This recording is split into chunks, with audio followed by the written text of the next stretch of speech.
ஒரு middle class பையனோட வாழ்க்கை பயண வீடியோல இன்னைக்கு பார்த்தீங்கன்னா, டே 6 தாங்க. காலையிலேயே எங்க சித்தி செஞ்ச தயிர் சாதத்தையும், முட்டை பொரியலையும் சாப்பிட்டுட்டு, காலேஜ் போயே பல நாட்கள் ஆயிருது. இன்னைக்காச்சும் காலேஜ் பக்கம் போகணும் காலையில கிளம்பியாச்சு. இந்திய வரலாற்றில் முதல் முறையாக நான் காலேஜுக்கு 9 மணிக்கெல்லாம் வந்திருக்கேன். என் வாழ்நாள்லயே 9 மணிக்கு காலேஜ் வரேன். நம்ம காலேஜுக்கு சீக்கிரம் வந்த நேரமா என்னன்னு தெரிலங்க. கிளாஸ்ல கொஞ்ச நேரமாச்சும் உட்கார வருவாங்களா? இன்னைக்கு தான் அதிசயமா சீக்கிரம் வந்திருக்குன்னு உடனே கிளப்பிட்டாங்க வாலிபால் விளையாட.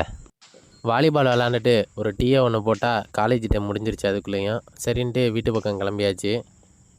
வீட்டுக்கு வர வழியில் மறுபடியும் போய் ஒரு டீயை போட்டாச்சு.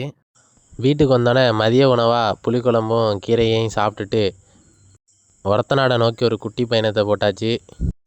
அங்கே போய் பல நாட்களாக நம்ம வயலில் இருந்த கள்ளக்குடி கட்டை ஏற்றி டெம்போவில் போட்டுட்டு நம்ம வீட்டில் இருந்த ஆட்டுக்குட்டியை அப்படியே நம்ம அம்மாச்சி வீட்டுக்கு ஏற்றிட்டு கிளம்பியாச்சு. தம்பிக்கு பார்த்தீங்கன்னா லவ் மூட் வந்துருச்சு. அவன் கேட்குற பாட்டை நீங்களே கேளுங்க.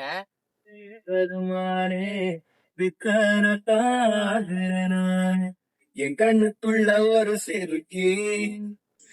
அம்மாச்சி வீட்டுக்கு வந்து எல்லாத்தையும் ட்ராப் பண்ணிட்டு ரோட்டு கடையில் விற்ற அல்வாவை வாங்கி வாய்க்குள்ளே போட்டாச்சு. அப்படியே பக்கத்தில் இருந்த ஹோட்டலுக்கு போய் நம்மளும் நம்ம தம்பி வெற்றிக்கும் 2 சிக்கன் ரைஸ் வாங்கி வாய்க்குள்ளே போட்டுட்டு நெக்ஸ்ட்டு ஒரு குழம்பு கலக்கி ஒரு ஆஃப் ஆயிலை தூக்கி வாயில் போட்டுட்டு வீட்டுக்கு வந்து ஒரு தூக்கத்தை போட்டாச்சு.